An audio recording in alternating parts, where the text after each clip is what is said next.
adrenaline in the ring when you're about to fight someone. Total like tunnel vision. That's so different.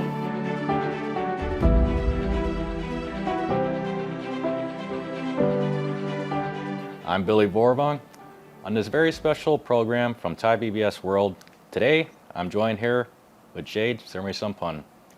And we're going to continue on from the latest episode with Jade telling us more about herself and her family. Except this time, the focus is going to be more about the journey here in Thailand. So hello there, Jade. Hello. How are you doing today? I'm well, thank you. Okay, so let's continue on with where we left off. So your whole family ended up moving from the United Kingdom and then came here to Thailand. So upon your whole family making that move and then arriving here in Thailand, what happened after that? Well, I first moved over with my dad only. My mum had to stay behind to sell off the restaurants, sell off the businesses there in England. And I had to move over earlier because the school semester was about to begin, so I had to align the timing with that. And then my brother actually followed maybe a year later. So maybe we can get into that a little bit. But what did we do when we first arrived? So my dad worked at the National Stadium next to MBK, and he was working for with the Office of Muay Thai Culture or something like that, Muay Thai Culture Preservation. So he was involved with that, and also involved with another organization called World Muay Thai Federation. At the time, he was the vice president.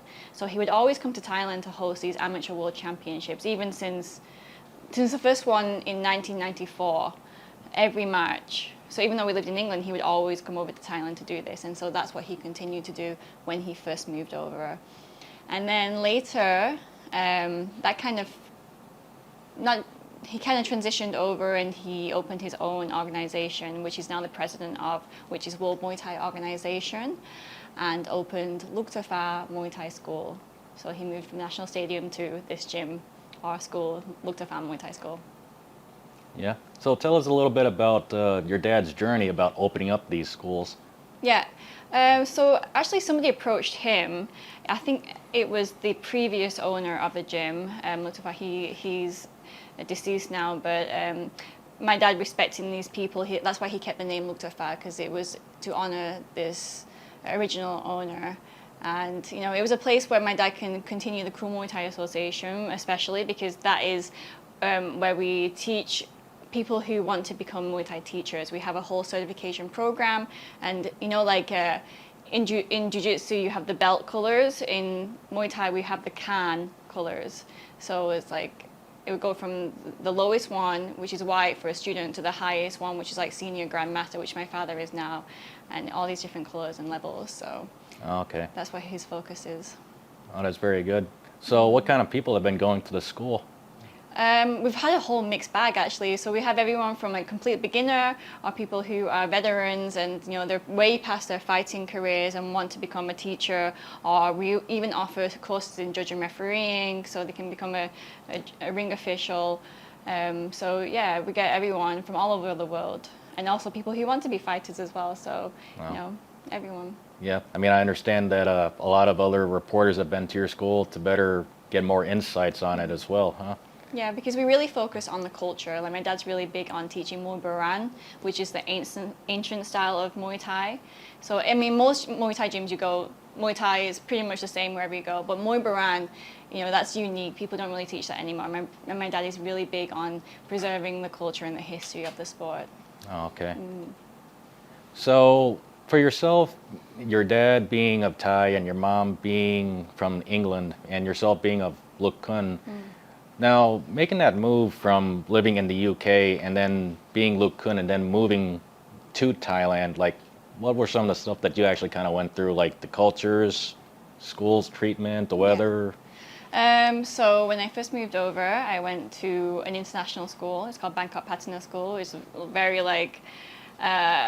upper class private school here in Thailand. And I came from a government school in the UK, which is not very nice, to be honest. It's government funded, and so the difference between that was a huge transition, a huge culture shock in itself. well, first in England, there weren't many Thai or half Thai kids, whereas when I went to this school in Thailand, there was a lot of half Thai kids there. The education was totally different. Being a private school, of course, like the kids really focused on their education. It was really important to everyone, and that's something I really wish that I had growing up in England as well. But coming from a government school, the kids were so different. Their attitude towards education was so different. So that was a huge difference. Oh, okay. Yeah. What about like the weather differences? Oh yeah, weather totally. I mean, in England the weather's grim. It's raining all the time and it's grey, whereas in Thailand it's always sunshine. So I love that. Yeah, I think a lot of people love that a lot too. Yeah. What about the big food differences? Yeah, well, my parents had a Thai restaurant in England, so I grew up eating Thai food. So it's actually funny, when I moved to Thailand, I started to miss Western food more because Thai food is everywhere, right? Yeah, quite a bit. So, you yourself are a fighter? Yes, that's correct. I did fight. Okay. At what age did you actually start? I started late. I started at age 18, and then my last fight was around age 21. But during that time, I fought quite a lot. I had 20 fights during that time. Oh, okay. Yeah, it was fun. I never wanted to be like, a professional fighter, like that's my career, but I just wanted the experience. So. Oh, okay. Like, was your first fight back in the UK? No, in Thailand. Oh, in Thailand. Although I have had one fight in the UK, one fight in Malaysia, and one fight in Hong Kong. That was my international fighting experience. International thoughts. Okay. Well, and in the beginning, like, what was your actual thoughts at first when you actually first took on this journey at first? Yeah. So I would just train Muay Thai during my teenage years just for exercise. My dad, he also promoted MBK Fight Night at the time. So every Wednesday they had fights outside of MBK, and that was my dad's promotion. And so I would help him out. I would actually do like ring girl, not so sexy, but just go up and down the thing and hold the ring round card numbers. And there was one particular night where I saw two girls fighting, and they were like my size, my height, my weight, and I thought, I think I can fight them. So I told my father, like, I want to fight, and he said no.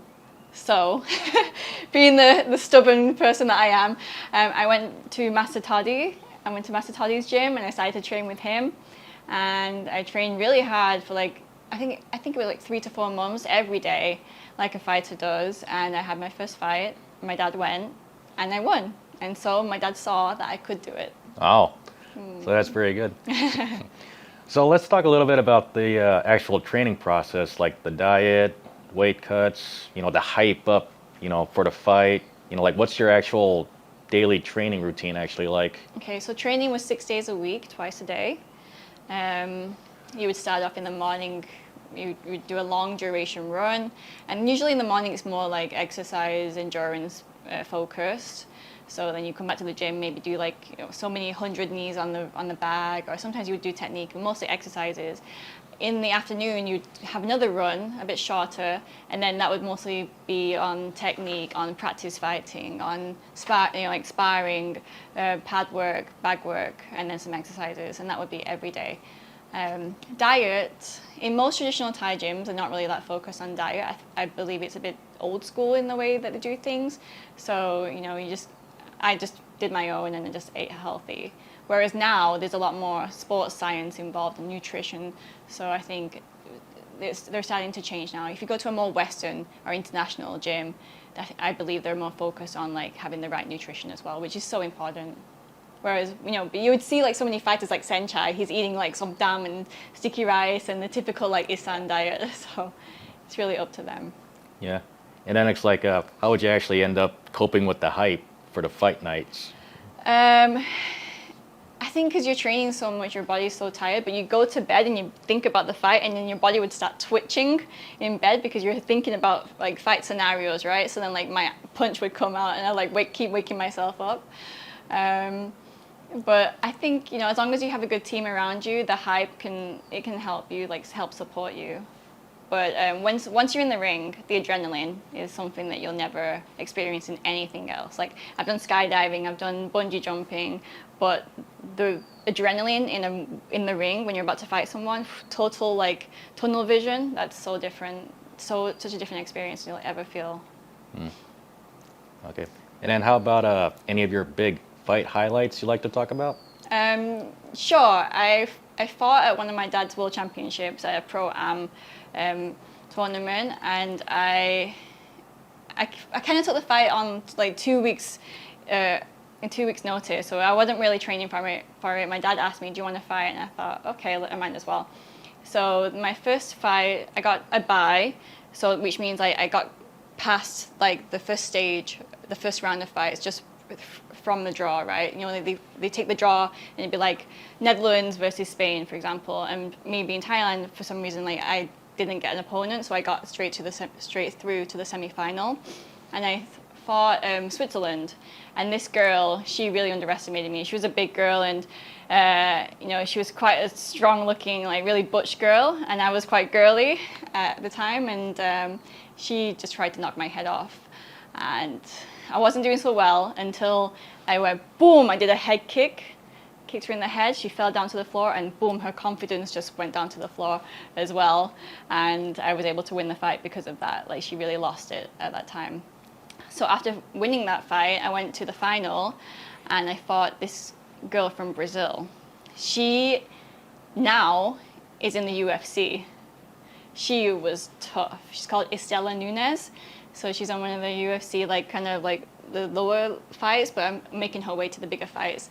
And she came out, she like did a flying punch and kicked me in the leg, and she was so powerful. I've never felt that much power. I just walked to the corner and I was like, I'm not gonna fight this girl.